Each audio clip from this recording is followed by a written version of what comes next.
आपकी जन्म धरती भी वही है, नौतन ही है जी। तो आप मेरे से बहुत बेहतर तरीके से जानते हैं नौतन को। मैं तो बस 3-4 दिन से हूँ। इस बीच में मैंने आपके विधानसभा में एक गांव देखा जिसका नाम है बैजुआ।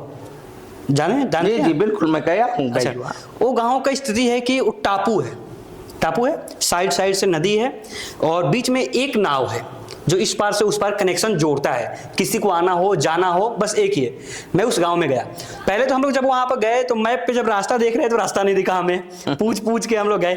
उधर के एक लड़के मिल गए, हमें ले गए उस पार तक। नदी के इस पार जाकर हम लोग 1.5 घंटे खड़े थे डेंगी आने के लिए। और वहां पे धूप है, बहुत जंगल है। डेंगी पर उधर ट्रैक्टर लदा रहा था आने के लिए। वो ट्रैक्टर लदा गया, आया, तब हम लोग गए। जब उस गांव में हम गए तो ना बिजली है, ना स्कूल है, ना हॉस्पिटल है और गांव की जनसंख्या 8000 है। हमने पूछा वहां पे कि आपके गांव में किसी का सीरियस तबीयत खराब है तो क्या करोगे? तो मर जाएगा। मैं आपको बता रहा हूँ, ऐसी दुर्भाग्यपूर्ण बात अभी भी है। नहीं, दुर्भाग्यपूर्ण तो बहुत सारी बातें मैं अभी आपको बताऊंगा। आप अपना सीट बेल्ट बांध के रखिए। कारण यह है कि बैजुआ पंचायत जो है, सबसे पहले मैं आपको बता दूं, वो 22 टोले का गांव है। सबसे अंतिम टोला जो है वो बीन समुदाय के लोगों का है। मैंने पूरे बैजुआ में पदयात्रा की है साहब। और आप जब गए होंगे तो वो मास लैंड चंक है वो, मतलब चारों तरफ आपको जो है खेत दिख रहे हैं। और आपको ये पता नहीं है कि इस रास्ते से गया तो किस रास्ते से निकलूंगा। हाँ। और क्या मैं जिस रास्ते से गया उससे वापस भी आ पाऊंगा या नहीं, ऐसा चंक है। हाँ। कारण क्या है कि वहां पर अगर विधायक जी शायद विजिट करते हैं हमारे, वहां के लोग तो बोले कभी आए नहीं है, उनको जरूरत नहीं होगी शायद, हो सकता है, या वो मानते होंगे कि वहां जो मनुष्य रहते हैं वो मनुष्य नहीं है, या जो भी वो मान रहे हो। लेकिन आप जब वहां गए होंगे तो आपने ये फील किया होगा कि अगर रात में किसी का कुछ हुआ, किसी की तबीयत बिगड़ी, किसी का हालात बिगड़ा, तो शायद वो नौतन तक भी पहुंच पाए। मुझे नहीं लगता है पहुंच पाएगा। हाँ, तो उसका कारण क्या है कि उसको लोगों ने सिर्फ वोट मशीन बना के छोड़ दिया।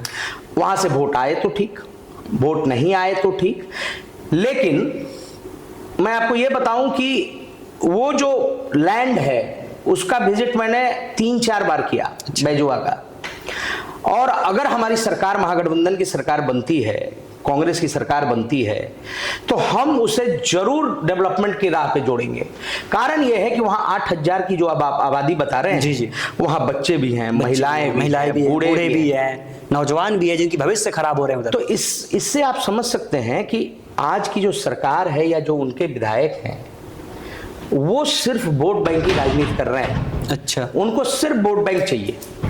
अगर वोट बैंक इजीली आ रहा है तो वहां पहुंच रहे हैं। अगर उनको लगता है कि अगर कहीं से वोट आने में दिक्कत है या टफ है वो मामला, तो उसको वो इग्नोर कर देते हैं। अच्छा, अगर इग्नोर नहीं करते तो आप बैजुआ से ये बात लेके वापस नहीं आते। एटलीस्ट कम से कम आपने ये जरूर सुना होता कि विधायक जी कई बार वहां आए। नहीं, लोगों ने कहा नहीं आए हैं। हम अपनी बात नहीं बोल रहे, जो लोग बताए हैं हम वो बात बोल रहे हैं। और आपको मैं बताऊं मनोहर जी, दुर्भाग्यपूर्ण बात यह भी है कि 12 किलोमीटर सिर्फ यहां से नौतन ब्लॉक मुख्यालय है, जो बेतिया हमारा जिला मुख्यालय है, जी, वहां से सिर्फ 12 किलोमीटर दूर हमारा नौतन मुख्यालय पड़ता है। तकरीबन 10 किलोमीटर बैरिया ब्लॉक मुख्यालय पड़ता है।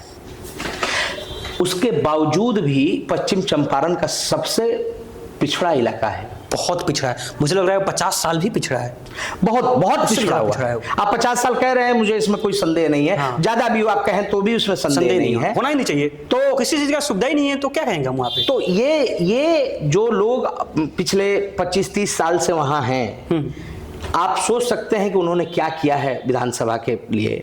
अगर किया होता कुछ तो जरूर दिखता, कुछ तो दिखता।